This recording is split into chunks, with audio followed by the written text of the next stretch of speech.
And let's get started talking about one map. We don't have Brian here today. Dan, did we need to discuss anything? I know there were some emails going back and forth at the beginning of the week. You want to update us? There's a chat I'm going to read right now.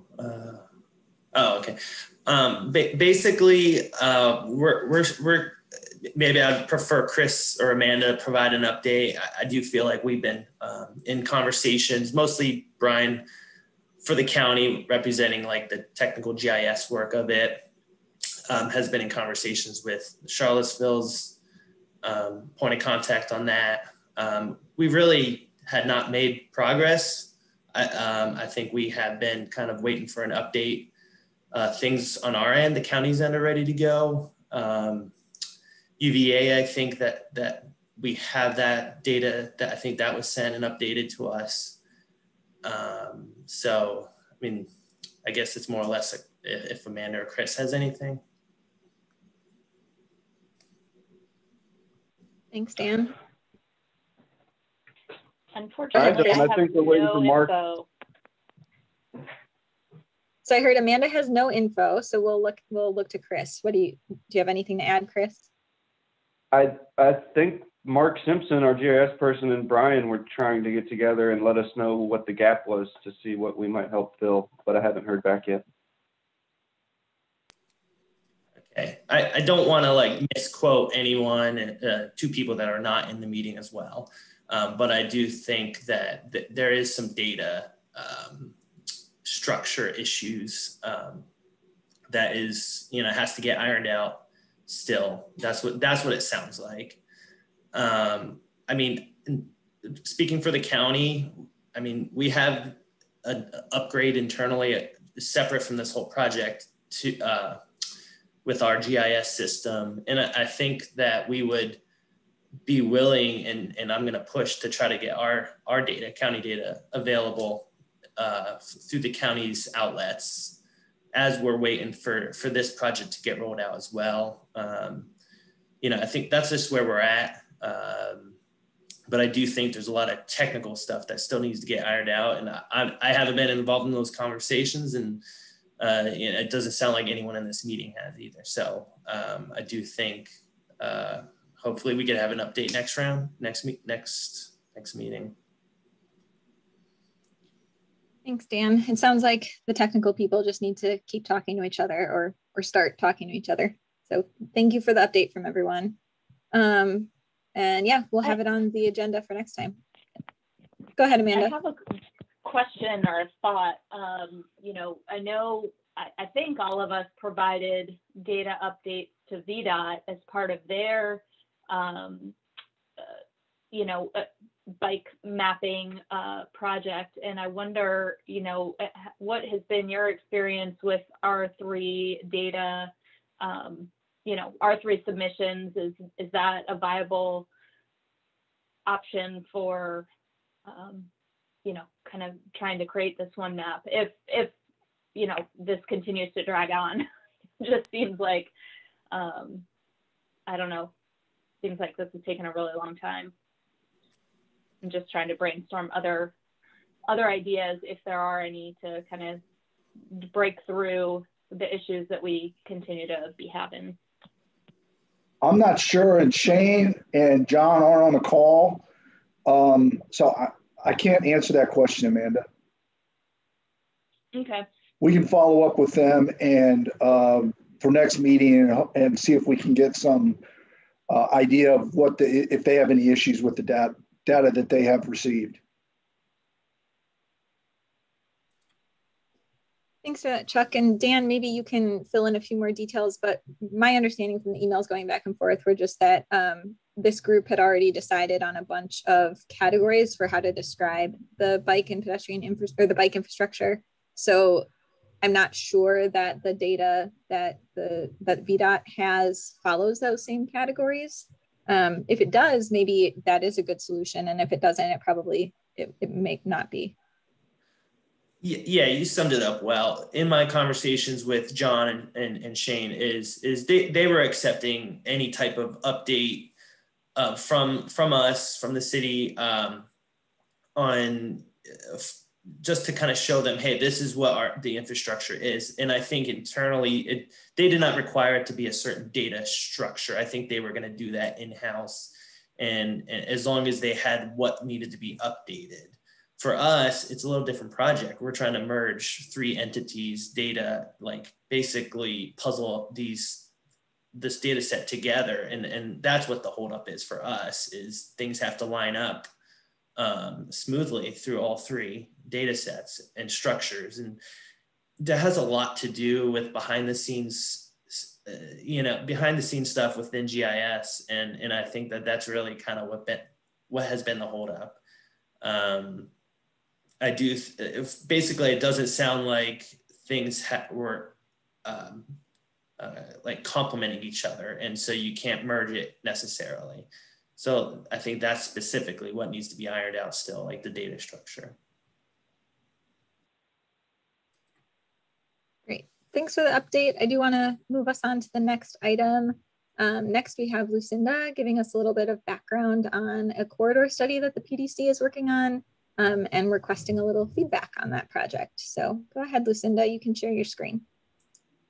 Thanks, Jessica. And thanks everyone for allowing me this time. Let's see. This one. Okay. So the PDC is doing a corridor study on Route 29, kind of in the north area. It starts at the airport, Airport Road. It starts at Airport Road and it goes up to Deerfield Drive. And it's just the US 29 corridor. So that's kind of the Ruckersville area up there. And I'm gonna go through a bunch of slides kind of quickly. And basically what I'm hoping to learn from you all is to identify pedestrian, transit, and bike infrastructure needs in that corridor. And also if there's other groups that I should be talking with that would also be able to help me identify those types of needs in the corridor. So this is the existing land use right now. Some of it's rural. Can I interrupt for a second? Sorry, we're looking at some Word documents. So do you mean to be showing us? Sorry. Yeah. All right, let me try again. Thanks, Jessica. Screen. This one, maybe that one. There's a lot of screens here. Is that it? Yes, now we see the presentation. Okay, so yeah, I just want to show you the map here. It's from Airport Road up to the Ruckersville area up here. So it's mostly in Albemarle and some in Greene County. The existing land use is rural, and then there's the planned development area, and Ruckersville also has a lot of their development is planned in this area too. So there's 6 traffic lights in the study, and some of the identified trip generators are the airport, the UVA Research Park, and the National Ground Intelligence Center. And there's some planned development up here too with the Cedar Run homes and the villages, and then North Point down here, which is a pretty large development. And there's also Creekside and Judo Drive development planned, but we're waiting for more information on those. So there are some VDOT projects that are happening right now along the corridor to improve the roadway. And there are also some ongoing studies. So this is, VDOT ranks their intersections and corridors by safety and need. And so these areas here along the study corridor have a pretty high need, and they'll be able to be available for funding for projects, for road improvement projects. So I don't know if you guys, this is a good areas to focus on if you know of any bike ped or transit infrastructure needs in those intersections in that corridor there. And then there were 3 pedestrian crashes all up in the Ruckersville area, and they're looking into more information about those crashes. And that's the end of my presentation. I'm hoping mostly to get some information from you about like what groups that I should contact and share this information with to see if they have any ped bike or transit needs. And I'm already talking with the transit agencies. And then if you know of any infrastructure needs for that area, and I'll just put it back to the map. Any questions or comments? Yeah, this is Dan with the county. There's a lot going on up here that, is on our radar. Something that just stood out is we have a lot of proposed routes in this area, like a lot of proposed connections that are called out in any type of regional and master plans and county plans and stuff. I could send you that information. I think trip generators would also be smart to include Chris Green and Pretty Creek. Even though they're recreational, people are going there. We have a lot of proposed kind of like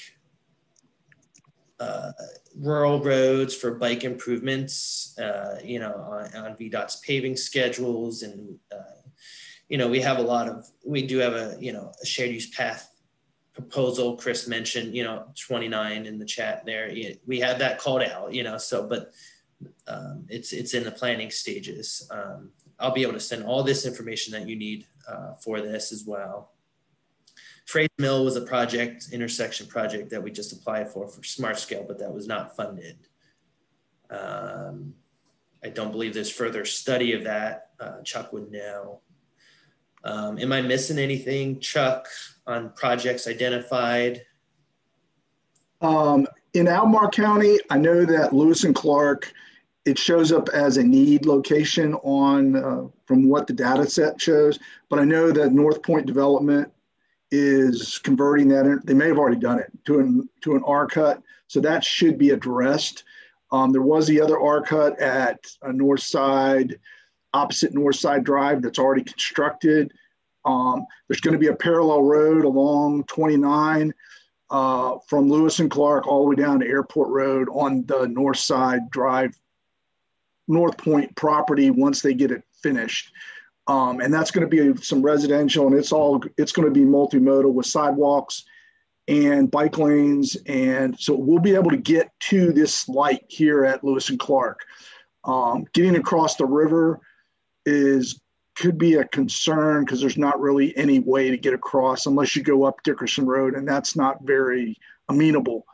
Once you get north of there, this section of 29 is very hilly and there's a lot of geometric and a lot of safety issues. And that's the primary focus of this study. Up at the north end, Fraser Mill, the project that application didn't do very well at all. So we're probably going to have to look at that again to see if there's something else we can do there to fix that. Because it was like one of the worst scoring projects in the district. In Greene County, there's a lot of opportunities. I know we have one project, a connector road that goes through the Ravana, station, not Ravana Station. It's, there's a development up there on the right before you get to Matthew Mills that we're building a connector road from 670, which goes back through the Pretty Creek development that's going to connect out to 29. They're making some improvements to 29. As the development there is also looking at making some improvements to the corridor there. Most of the properties in this area are already rezoned, and most of them are zoned either multi-use or residential. So until they come in with site plans or something, there's not a lot of things we can do. We have tried to work with the Greene County on establishing a parallel road network through this area to try to help mobility, both from the multimodal aspect as well as the vehicles situation. There's not a lot of park and ride lots in this area either, so we're going to look at that as a focal point of trying to see where there's some opportunities for those in this corridor. That's pretty much all I've got right now. Hopefully we'll get more information, but we're trying to get as much input on the multimodal aspect of it as opposed to the vehicle aspect of it, because we're going to deal with that part of it, but we want to get input from everybody on the other aspects of the process.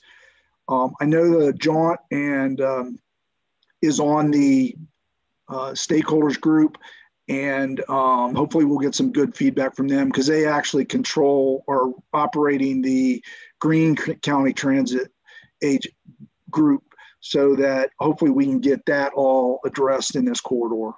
So hopefully that's enough information, and any input you guys have would be great.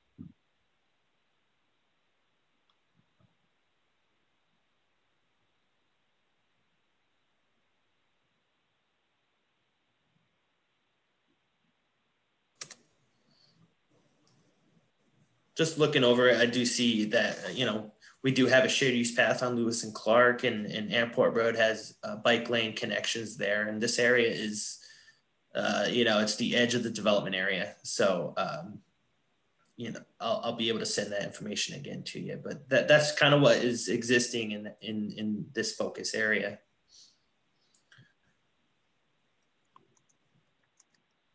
Lucinda, I'll also point out that there are some good and specific comments in the chat box as well. And it looks like Michael has his hand up. Yes, are we looking into safe crossings across 29? Because that's really, there's nothing around. So that's a major consideration. Thank you.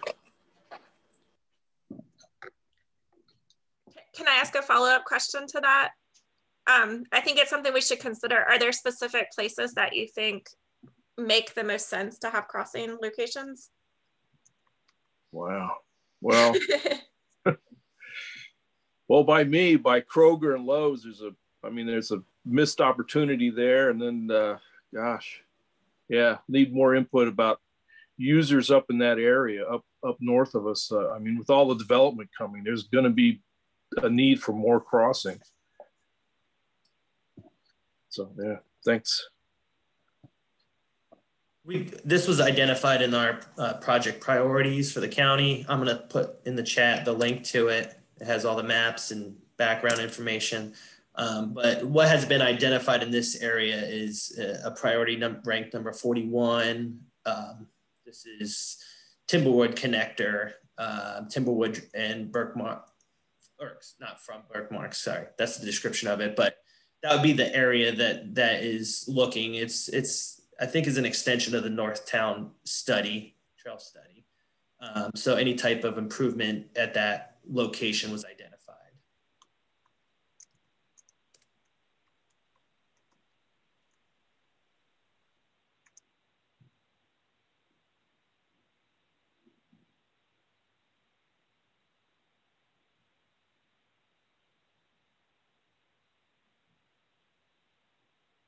I'm just reading the comments in the chat.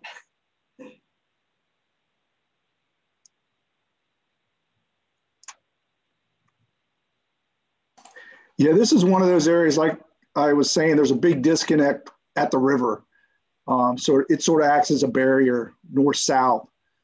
So we may want to look at how we can forward that area better, because like I said, you can get to Lewis and Clark, and then there's a big development.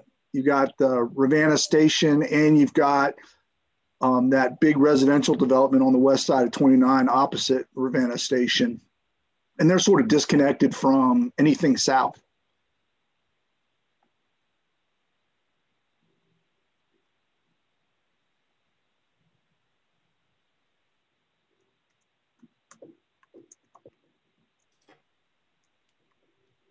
Lucinda, did you have any other specific areas you had questions on, or did anyone else want to jump in with any thoughts or comments?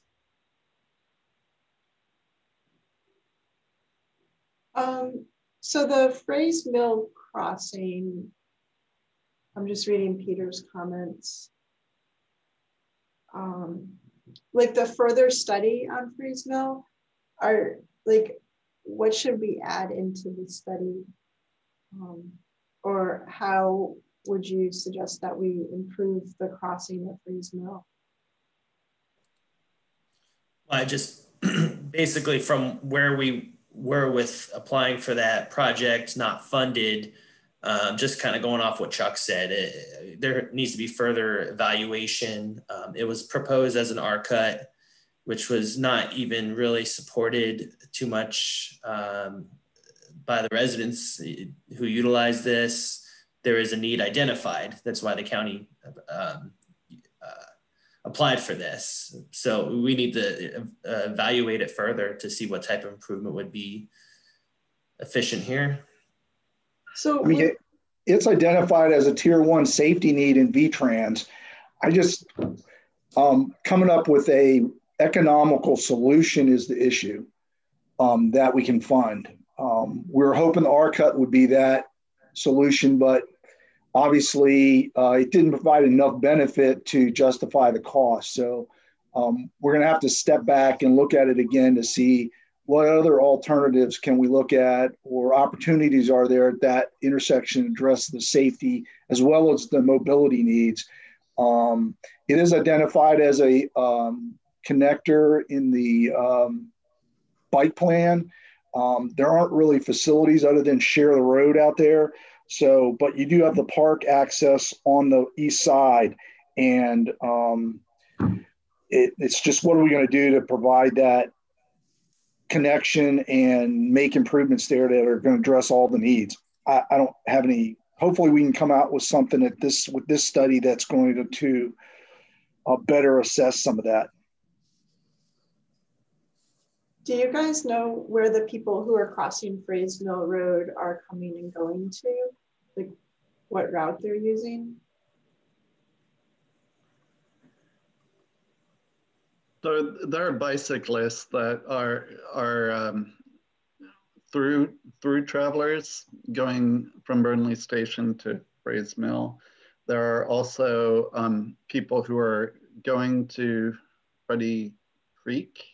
I'm not really sure how 29 and how a cyclist would use 29 in that sector at all. So the only comments I've heard are sort of through distance cyclists. Think someone riding like 20 miles or something like that may go across 29. Both of the roads especially on the east side of 29 are pretty heavily used for recreational purposes. Is it Dickerson Road that connects across from? Yes, that is a gravel road that does connect to Chris Green Lake Road, just before it continues, and then you could turn on to Chris Green Lake to connect to the park there. So I haven't evaluated that, but just my assumption is there could be a connection for bicyclists on that route.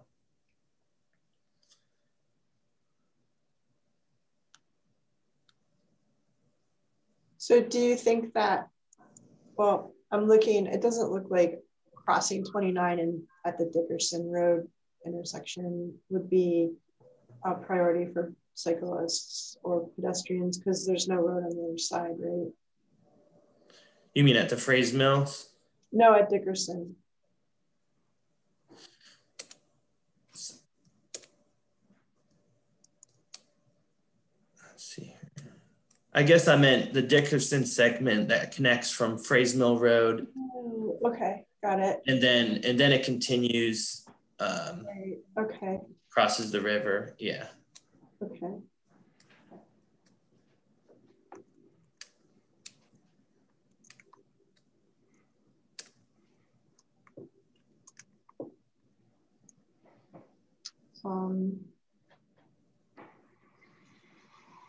Okay. That's all the questions I have. If you think of anything else, just let me know. And thanks, you guys.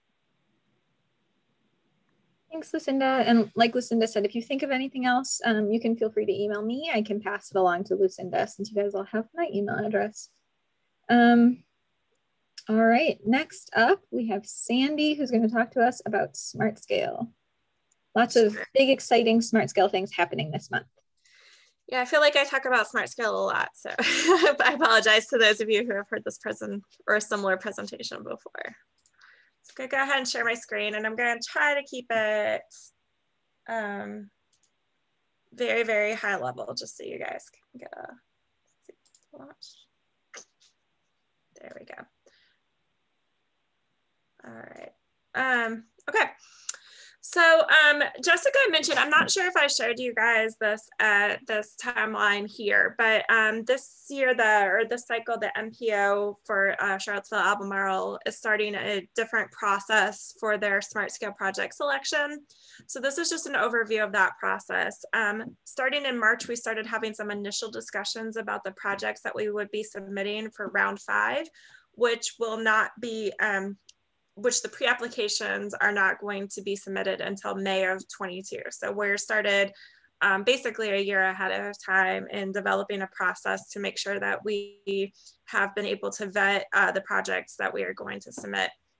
We started some initial discussions, and then we've been going through this process of identifying what the project requests might be through our technical committees and our MPO committees. And then, really in June, because we had to reschedule the MPO meeting, but we basically finalized the list of potential projects to choose from. So then coming up in July, we are going to be asking the policy board to actually identify which of the projects they would like developed into applications. And from there, they can determine up to 2 of those that might need a additional level of engagement or project support to develop those applications. So at least 2 of the 4 applications that the MPO will submit will be pretty straightforward projects that they've already gone through a high level of vetting and will need really minimal additional feedback at that point in order to submit, and up to 2 could be supported by this additional engagement or technical support.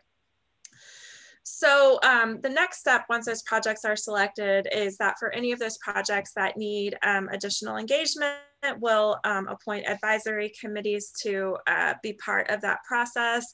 And then we'll start holding meetings with the advisory committee. We'll plan to have a big public workshop reviewing all of the projects that were submitted, like we did in round 4. Some of you may recall that we collaborated with Albemarle County and the city of Charlottesville to have a big public workshop just to review all of the projects that were submitted.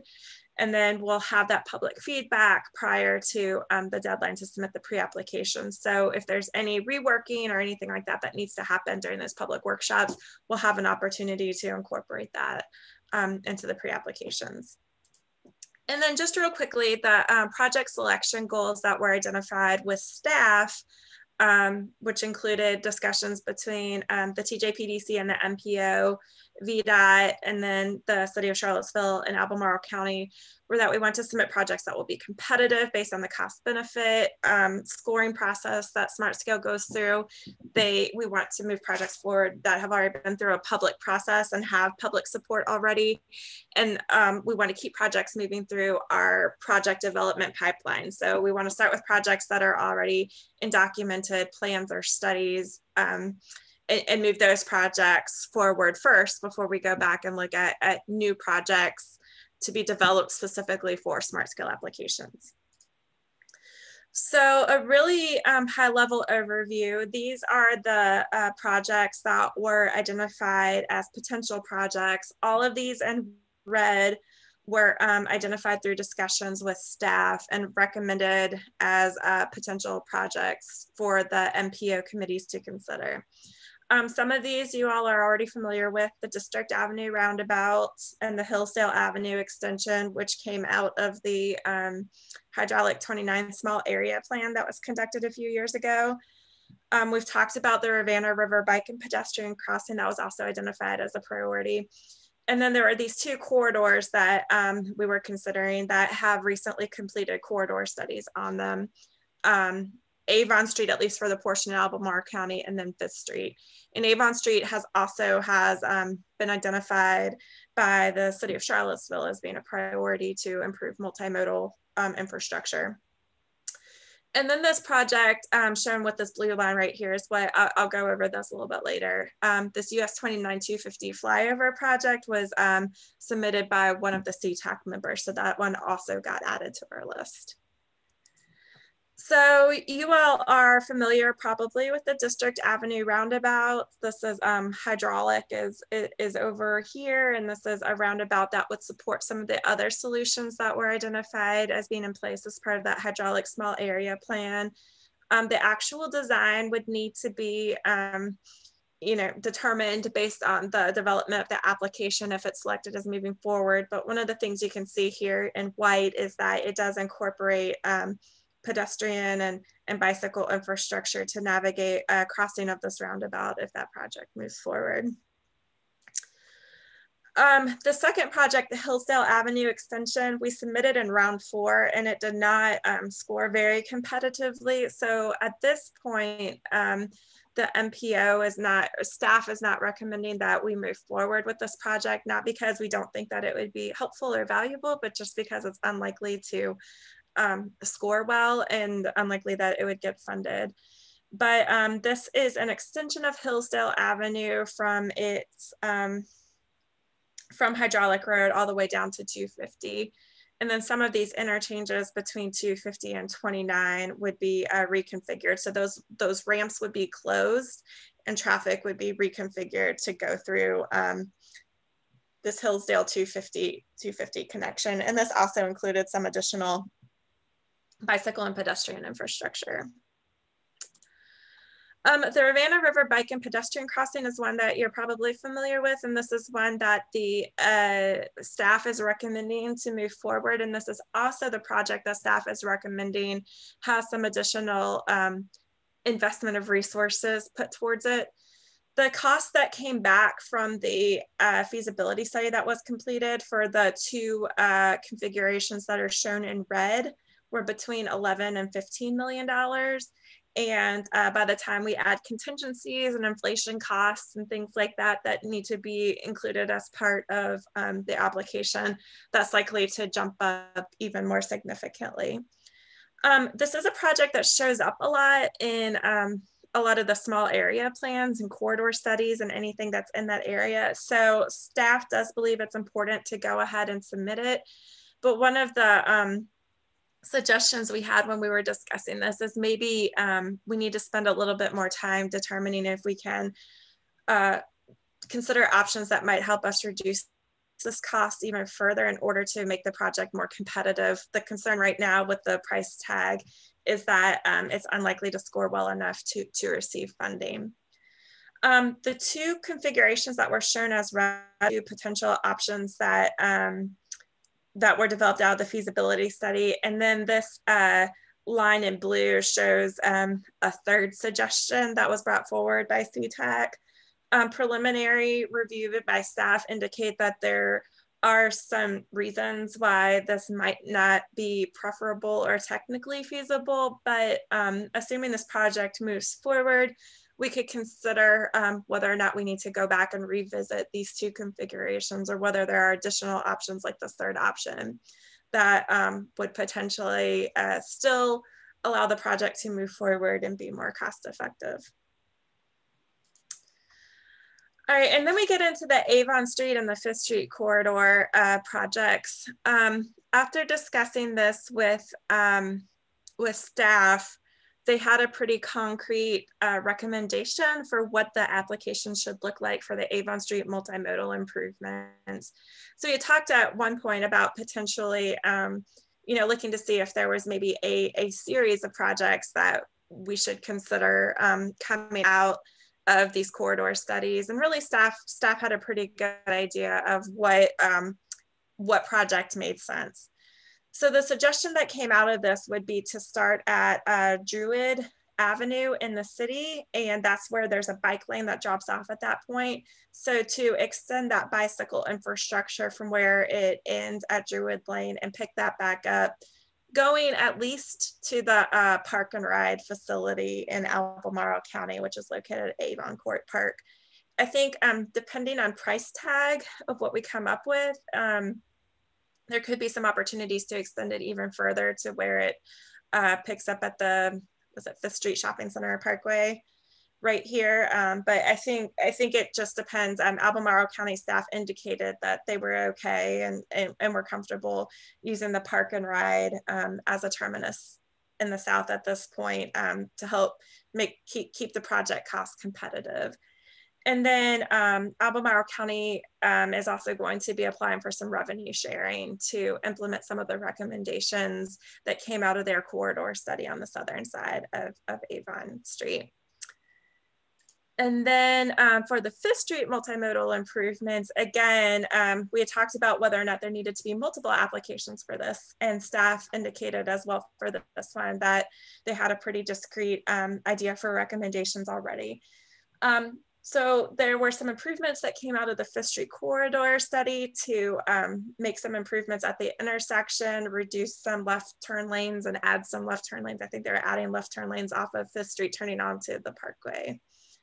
But to make some of those improvements right there to include operations at the intersection, and then extending the bicycle and pedestrian facilities. So the sidewalk and the I think it was the on-road bike lane that was recommended as part of the study, to extend those north and provide that connection to the Fifth Street Trails and Hub project that was funded in round 4.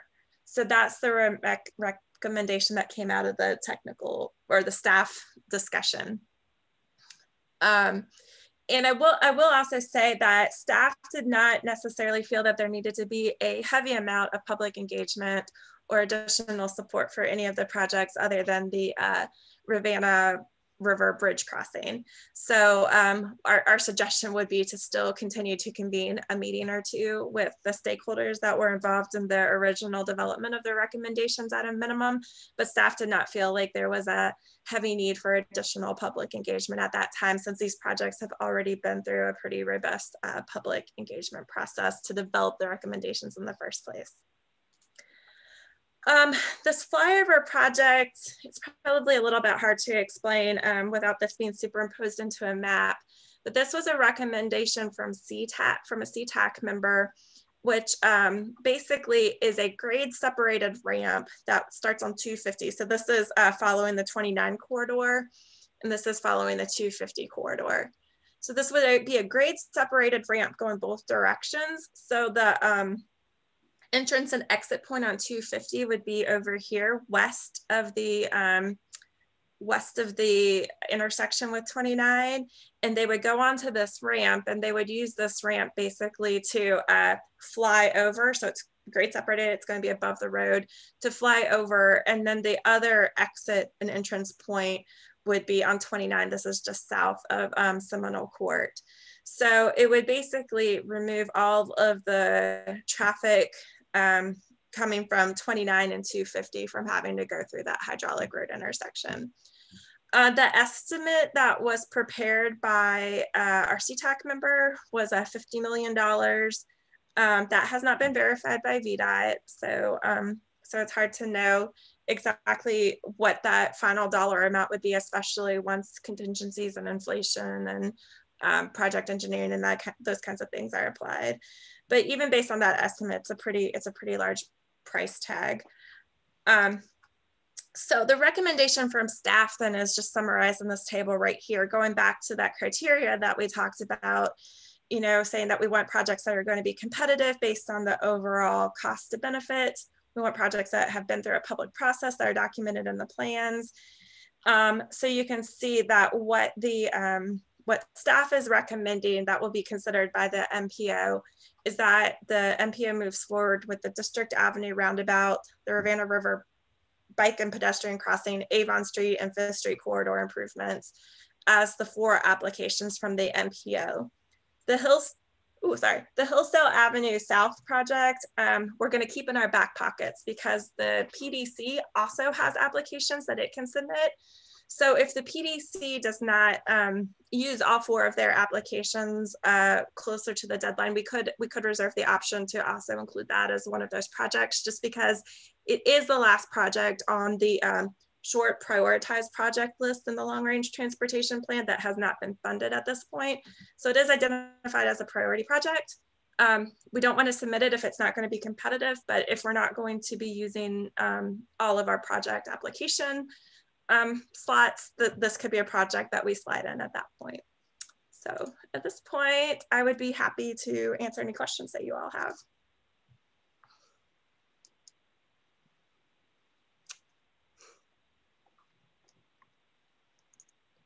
Andy, I will point out that there's a lot of great discussion going on in the chat, and really a question for Chuck, if I could highlight it. So there was the suggestion that because of the cost of the Ravana Bike and Pedestrian Bridge project, was there the opportunity to phase that project? And the question was specifically about phasing the first phase, only getting to Old Mills Trail.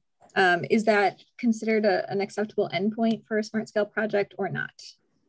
There is a trail there, but I'd have to look into it a little bit more to see if that would be considered a logical terminus. I mean, we would at least have to get it down connected to the trail. But I think that could easily be done. Or at least extend it to a point where we could merge the two together at using, ADA compliance. So we might want to extend the trail a little bit to where we can merge them together so that we don't have to build something that we're not going to really use in the future once the other trail part is built. But I think it's probably, we could consider that. I'll have to look into it a little bit more. Thanks for that info, Chuck. Dan, could you, is there any information from the county regarding like plans for Old Mills Trail? Is there a desire to keep it to keep it mostly unpaved, or is it open to changes?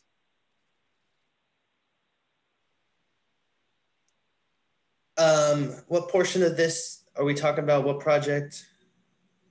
We're talking about the Ravana Bike and Pedestrian Bridge. Oh, the Old Mills Trail. Okay, yeah. Parks and Rec, this has just went to the board about an extension of that. The existing section of this is a 6-foot stone crushed. I believe that would be the extent of any type of improvement farther south of this. That is on Parks and Rec's radar. But I believe where the Ravana River crossing, that would already be connecting to this segment that is existing trail. But within the Ravana River study, it did have the upgraded shared use path connection up to Peter Jefferson Parkway. Chris mentioned in the, I'm reading the chats, Chris mentioned about phasing that, taking that portion of the project out.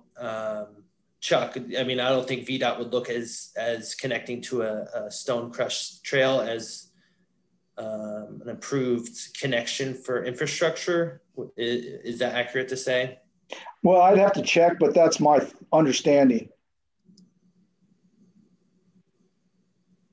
So I'll clarify what I wrote in the chat, and this is a question for Tim Pedley now, if Dan doesn't know the detail of this, but the development that's underway there called Presidio Place includes river access as part of its project.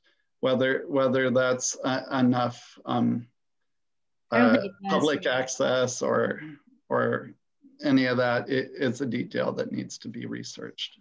Peter, I'm not sure it includes river access, but there is a right of way to access the power line, the power cut there through Presidio. It's kind of like between Presidio and State Farm. Yeah, and so, something well closer to the river than Peter Jefferson Parkway in any case. So that's, details that like this further technical research, prime example. Yeah, it gets close. And there is a dedication of trailhead parking, I believe, with that as well. But I think this does need to be further identified. It's always brought up when we mention this about additional parking. I mean, the goal of this project is it's a commuter bridge, you know, to provide access. But the county recognizes that we need that parking could be an issue on both, I mean, even on the city side, but the county is recognizing that need. I mean, we could do it, look at it in reverse, build the trail first and then build the bridge second that ties into the trail or the shared use path. So that might be another way to look at it. But I mean, we could look at those options and then decide what we want, how we want to approach it once we look at the cost of everything. And yeah, this is Chris. I'd say kind of like we're doing over here is putting the pieces of the puzzle together so you don't not build one piece waiting for the next, but you do have to meet the scoring criteria for economics and logical termini and ADA. So yeah, is it possible that Smart Scale builds the bridge and TAP builds the trail with help from the Presidio? Sometimes when we see those great big numbers and they hold up the project for too long because people are scared of the big number, just thinking of ways you could cut it up. But obviously if you change the endpoints, it changes the Smart Scale scoring and the ADA-ness of the trail. And someday that's going to be the 3-notch trail going over towards Clifton, but that's maybe not quite ready for prime time. So yeah, if you could just run it real quick and see how much it would change the cost and if it would still meet the criteria and the county's commuter desires. Just curious to see if that would help it go forward, to at least get the bridge in. The other thing we discussed with the transportation staff folks is that even if the bridge is not successful in this round, sometimes it takes a couple of rounds for us to get projects successfully funded. So this would at least give us more information going into a future round to hopefully revise an application. It's just hard to know what other people are going to be submitting to know what we're competing against for, the funding applications. But I think it's worthwhile to do the best we can to make a competitive application at this point. I will say there was an article last month about a bridge over 495 that was awarded, and it included a long section of trail, and it was in the $9 million range. So it was near the Tyson's area, so it was a significantly long bridge, comparable to what we're looking at here. So we can look at these costs and see if there's some variability in that, especially if we can get right away and not have to purchase right away. That might be a significant reduction in the cost. And then just to answer the other questions, none of these projects are set in stone at this point. This is the recommendation from, a meeting that MPO staff held with VDOT and Charlottesville transportation staff and Albemarle transportation planning staff. So these are just the recommendations that are going forward to the policy board as staff recommendations. I think there's certainly opportunity to get general direction from the policy board at this point, but the projects, there's still some flexibility in what the actual projects would look like, even if these recommendations are moved forward. Sandy, I just had a question about my first scene. Maybe it was at our last meeting. I don't recall seeing the a new proposed alignment for the river crossing. Do you have any additional information on that? Is that connecting to not the park, but what street? Yeah, that was recommended by our CTAC member. I can put that slide up again. Hold on. I think Jessica, or you might be in a better position. I think some of these discussions, some of the concerns with why this wasn't moved forward initially were maybe part of your discussion earlier that I wasn't a part of. But there might be some concerns about right-of-way and whether or not it's going to be feasible to actually acquire that right-of-way over here on Riverside Avenue. So I can jump in, Sandy. If this is not an alignment that was initially proposed by in the early stages of the feasibility study, it's really close to it. The major issues were, and again, this was proposed by a member of the public or a member of CTAC. The issue is that it relies on the purchase or acquiring some existing private property as the starting point along Riverside Avenue. And then the project as estimated, like its cost estimates, only considers going to Old Mills Trail, which, as we've been discussing in the chat, is really not is unlikely an acceptable project endpoint.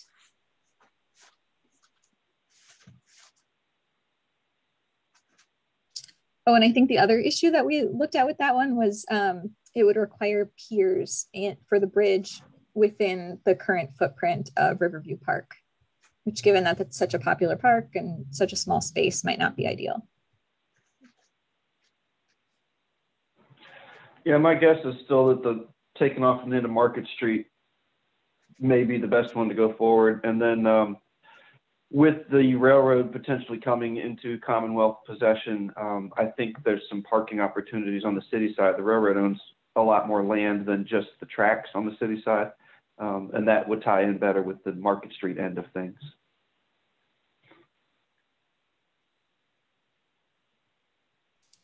Sandy, did you want to elaborate a little bit on the amount of flexibility we would have with design after the policy board votes for its particular slate of projects versus until we submit? Yeah, I mean, it really depends on what exactly they vote on. They could vote like specifically on these exact recommendations, but I think really what we're asking them to do for the Ravana Bridge is just to prepare the most competitive application we can that generally provides a bridge crossing in this area. And so there would be a lot of flexibility on what that actual end design would be. For something like the 5th Street corridor, you know, Peter mentioned in the chat that there's a lot of opinions about the Harris Street intersection at that point.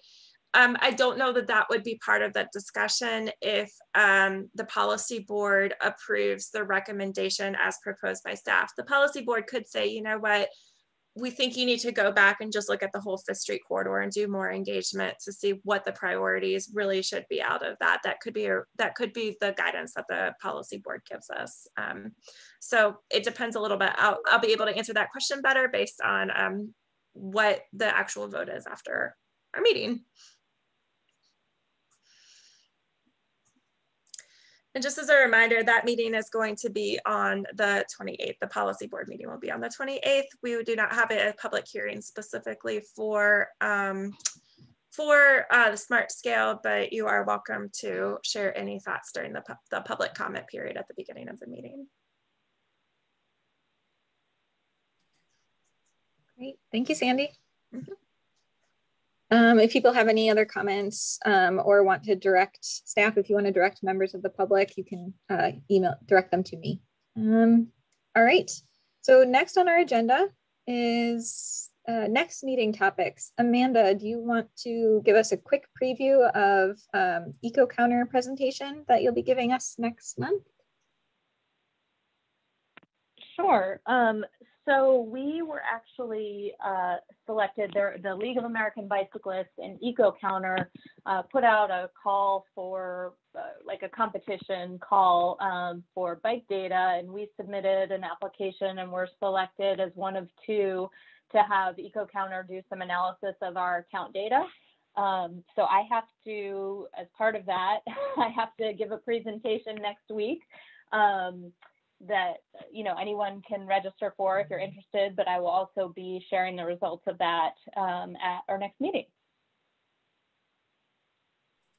Great, thanks, Amanda. And that is going to pair very nicely with another presentation we're going to have from the staff at Roanoke Valley Regional Commission. Chris, did you want to give us a quick preview of what we can expect from that presentation?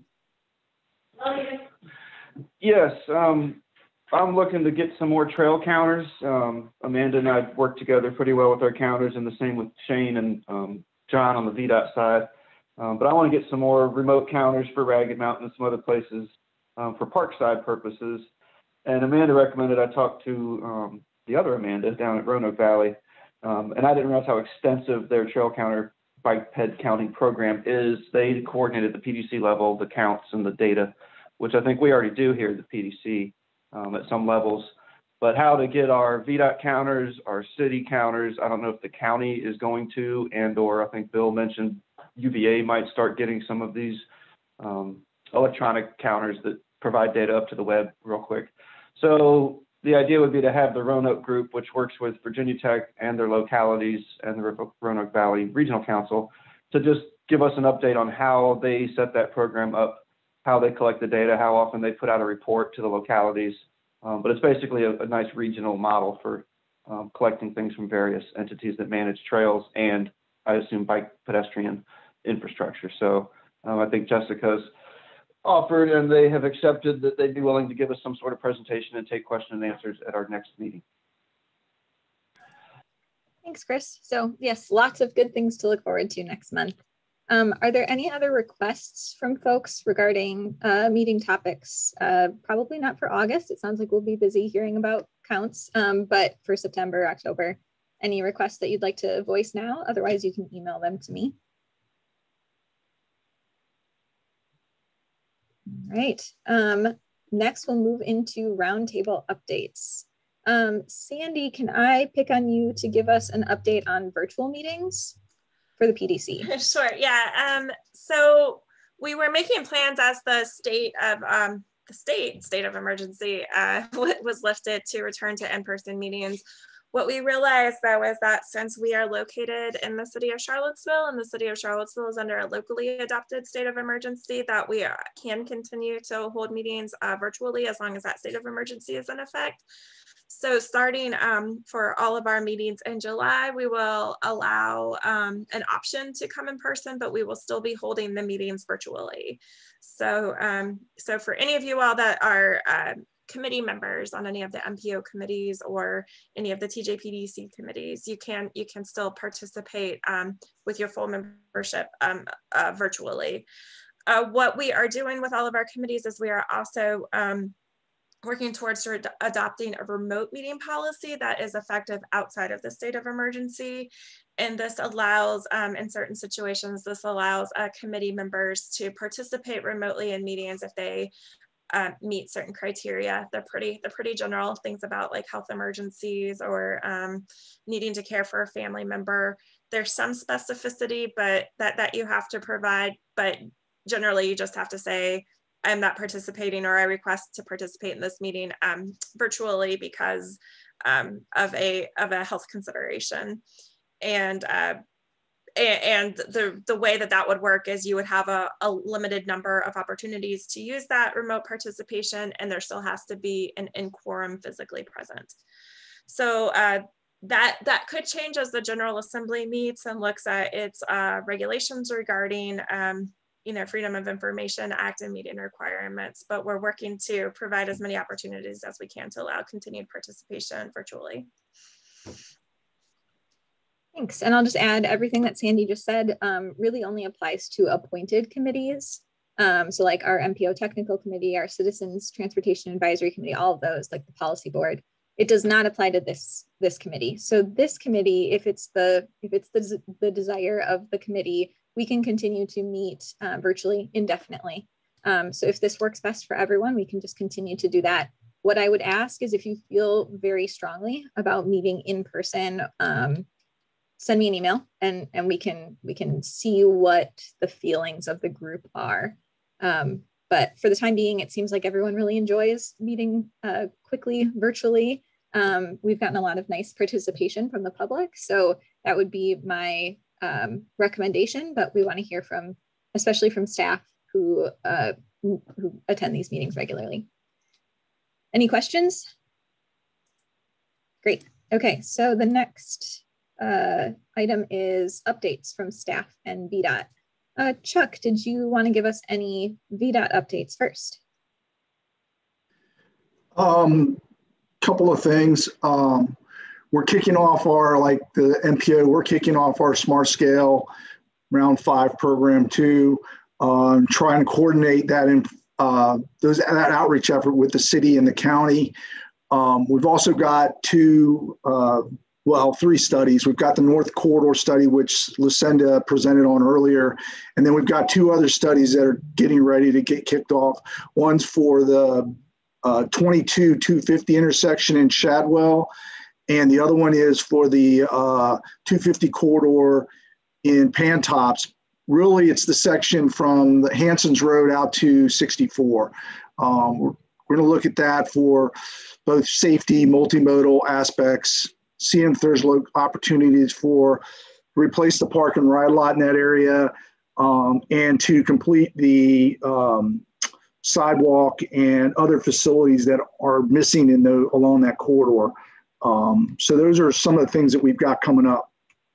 But the other thing is, like I said, as the MPO and the county and the city identify their projects, we'll probably be assisting them with some of the development of those projects for applications in smart scale. Great, thanks, Chuck. Any questions for Chuck? Right, Bill, do you want to give us some UVA updates, and then we'll let Patrick give us any other UVA updates? Yeah, on the front of pedestrian bike stuff, I don't really have any updates. Just will note that we are finally kind of starting our update to our grounds plan, campus plan from 2008. So that will probably touch on aspects of walkability and biking and stuff, but nothing to really report yet. It's a little, it'll probably be a little over a year process of putting that plan together. So. Great, thanks, Bill. Go ahead, Patrick. And I don't have any updates either. Really. Okay, well, thanks for joining us today. Let's see here. Amanda for the city. So we're still waiting on design changes from our consultants for the Preston and Barracks intersection. We anticipate having a public meet. I mean, I don't know if it's a public meeting. I mean, certainly anybody's welcome, but kind of once we have those design changes, going to the church and meeting with folks in person to show the changes before they're implemented. But we anticipate repaving will happen sometime September, October timeframe. So that's really the only big project that I can think of at the moment. Great, thanks, Amanda. Dan for the county. As been noted, we've been having our focus on the discussions for the next round of smart scale projects. You know, we have right now the railroad corridor study going on. We did receive some recommendations in evaluating that. And you know, that is in full swing. The extension, we did extend that to the city line for the planning process to evaluate recommendations from 29 to the city limit there. And we have some bike ped projects, some sidewalk shade use path connections that are internally being led, administered by the county that should be getting constructed by this summer into the fall out at Greer and Jewett connection there by the schools on Ivy Road, as well as Avon just south of Mill Creek there, and on Rio by connecting just north of Penn Park Lane, as well as the 250 out by Crozet. So, you know, got some progress there as well. Great, thanks. Let's see. Sarah for Rideshare. Not really much of an update at this point. We are finalizing and working through some of the programming we will be doing in FY22 and looking at ways that we can possibly incorporate some bike and pedestrian programming in the constraints of commuters and DRPT. So I'm sure that there will be more updates coming soon. Thanks, Sarah. And I'll note that if anyone is very interested in all of the details of Rideshare, Sarah will be giving a presentation on the 22 work plan at our MPO Tech meeting on Tuesday. Peter, did you want to give us some updates? Hey, thank you. So I have two quick updates, and then one update that I'm sorry is not quick. It'll be a little bit of discussion that this body is a good starting place for. First of all, there will be a mini summit around Labor Day, right before Labor Day, like a 6-month anniversary of the Mobility Summit from February. I'll put a link to the doodle poll in the chat. Second fast update, there is a fun little article about bike ped in the real estate section of the Seville Weekly. I'll put a link to that in the chat as well.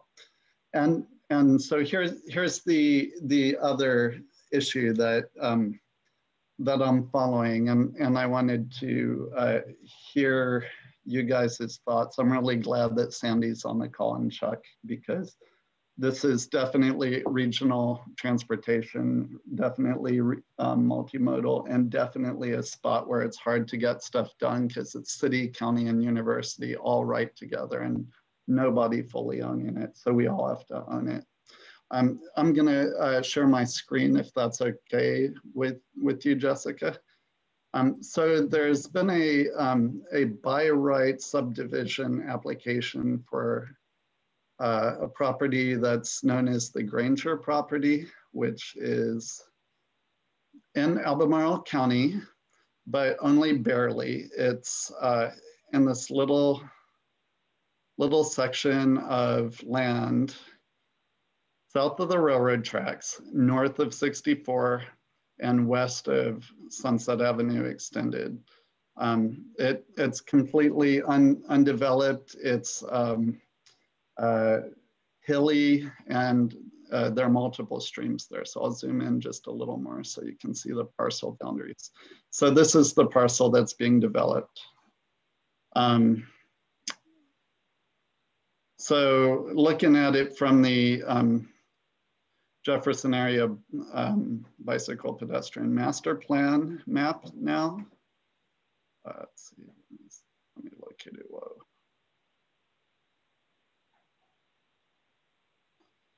So I'm gonna hide this layer for a second. So as you see, there's a very important part of the Ravana Trail that passes through that property.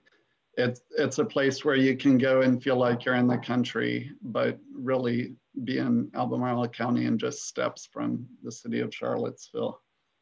The bicycle pedestrian master plan, now I'm gonna turn the layers from that on. And you can see that the bike ped plan shows for upgrades along Sunset, but also a shared use path along the edge of the property where the current Ravana Trail is. And that's important because that links the southern part of Albemarle County's, the southern neighborhood to UVA, Fontaine Research Park, and a whole lot of other things.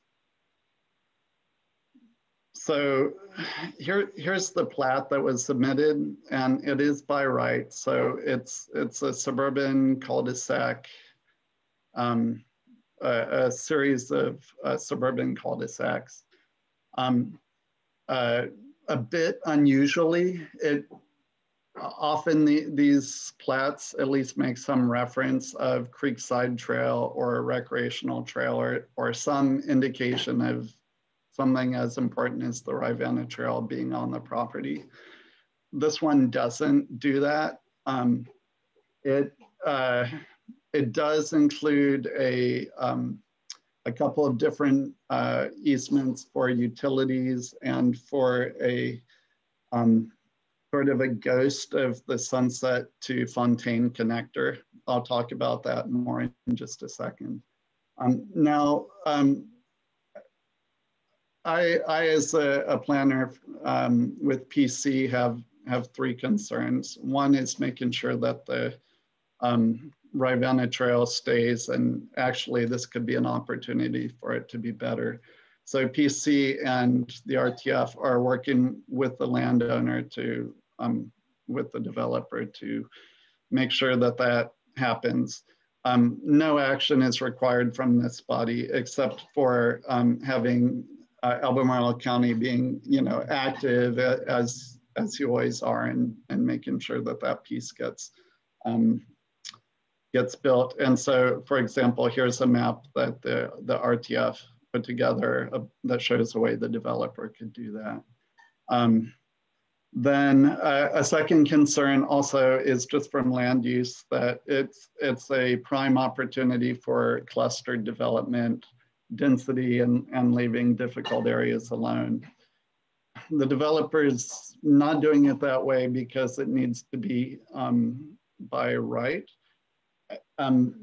Again, I'm not asking anyone here to weigh in on whether clustered subdivisions are better than unclustered, but that's something that's important to think about, because the developer in the past has wanted to do a clustered subdivision, but they haven't been able to do it because apparently in order to get the PUD, they would need to have a second means of egress. And that would entail going through a very difficult set of issues, where essentially it would require the developer building the southern half of the Sunset to Fontaine connector, which is difficult, prohibitively difficult for a private entity to do for two reasons.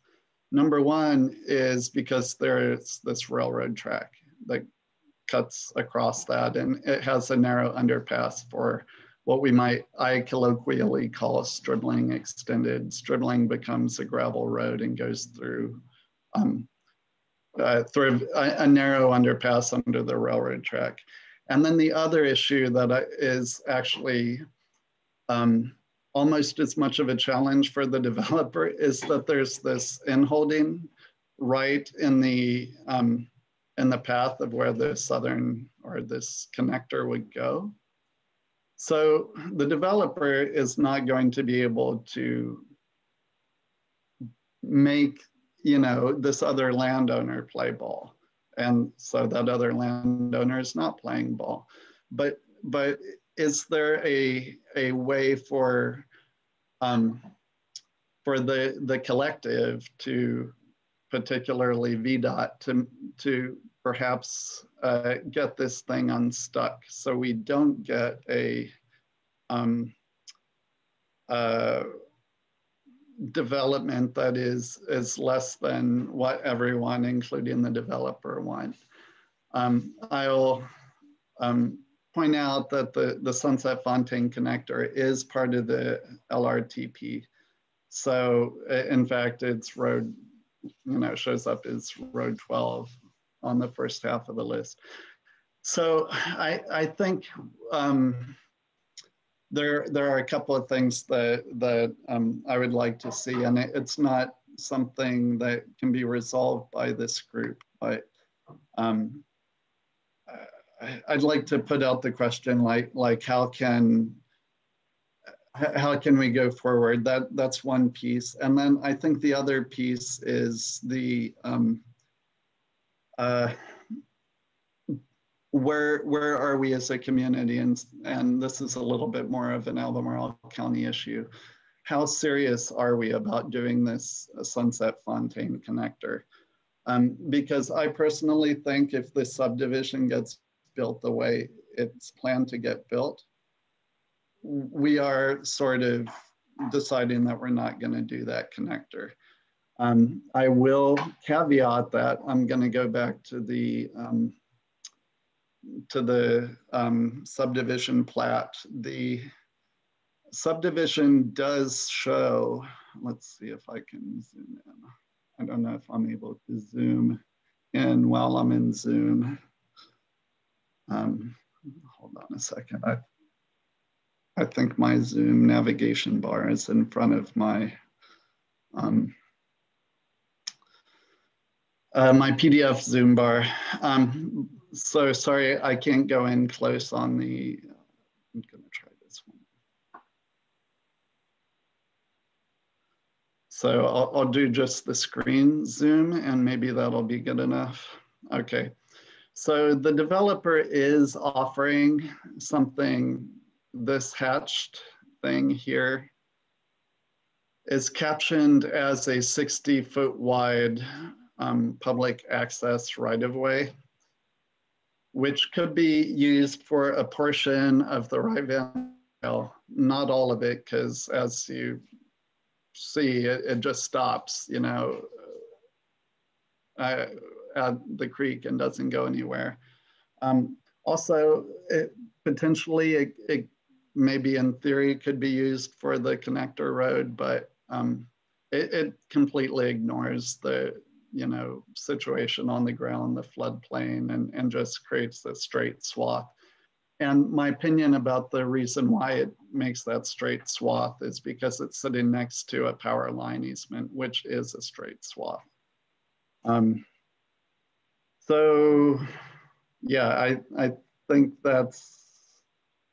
I'll stop talking now and just sort of open up and hear your thoughts about like what we as a community should do, if anything, about this.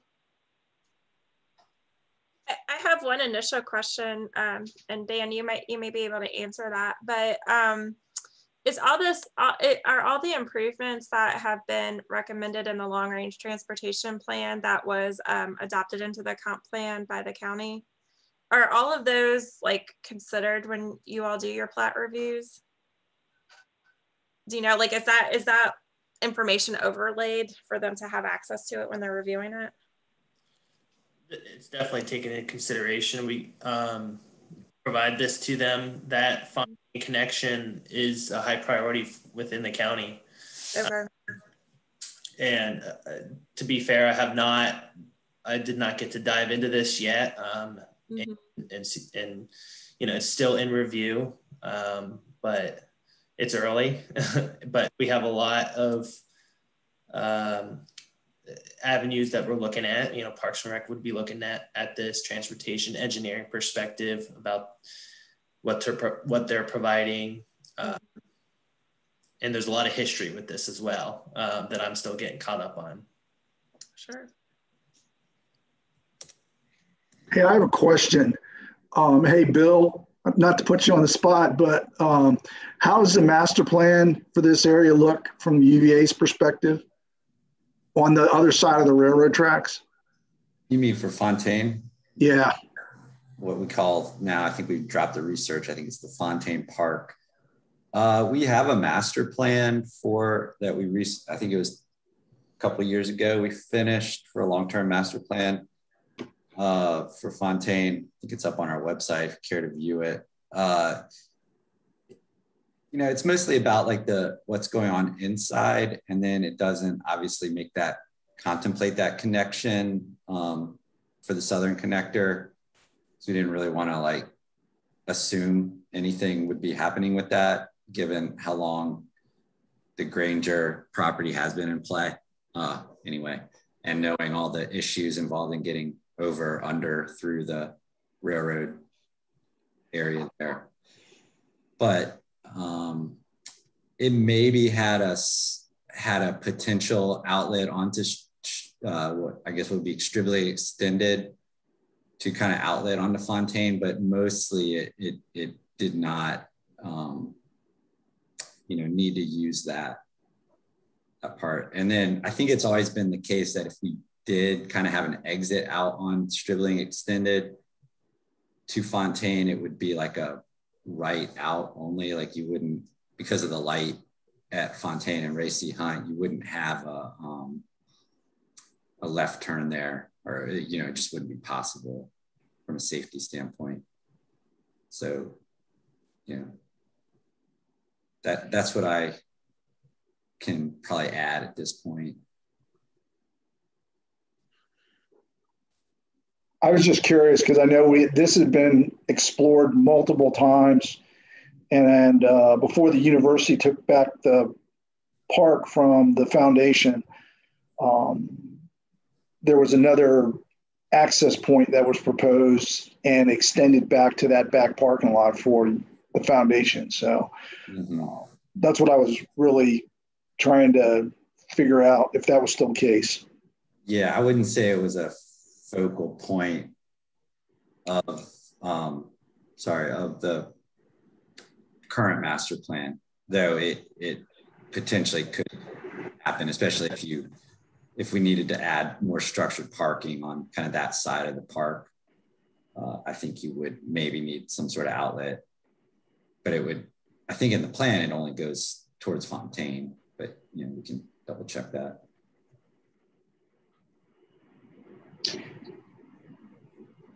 Yeah, it boils down to this becomes more of a county issue than a VDOT issue.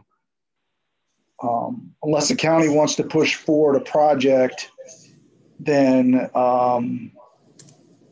we really aren't involved in it. Yeah, Kevin is on this one. He knows a lot of the background on it. He knows what they're proposing, and he's aware of it. He kind of has a lot of the, he sees what's going on with what they're proposing and what responsibility falls on the county for any future improvement as well. But Tim and Kevin are on this one. Awesome. So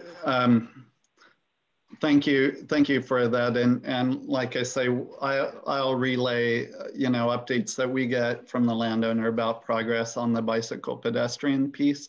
I just wanted to raise this to your attention because it's like a situation we see over and over where through no bad intentions, stuff gets harder and harder and harder. And wondering if there's a moment to say, okay, let's do something before it gets harder still, but it'll be interesting to watch it go. Having said that, this could be an improvement for bike ped connectivity through that area. So that's, I think, a very likely win that could be on the horizon, but it would be good to see the larger regional connective, transportation issue improved as well. Great, thank you, Peter, and Dan for offering a little bit more info. Were there any comments from anyone else? Not necessarily just about what Peter talked about, but any other issues you wanted to raise or discuss? I will note that we're just a few minutes over, so if you do have anything you want to add, let's be brief. And if not, thank you so much for joining me. I hope you all find the bravery you need to try out rollerblades, and have a good rest of your month. Bye.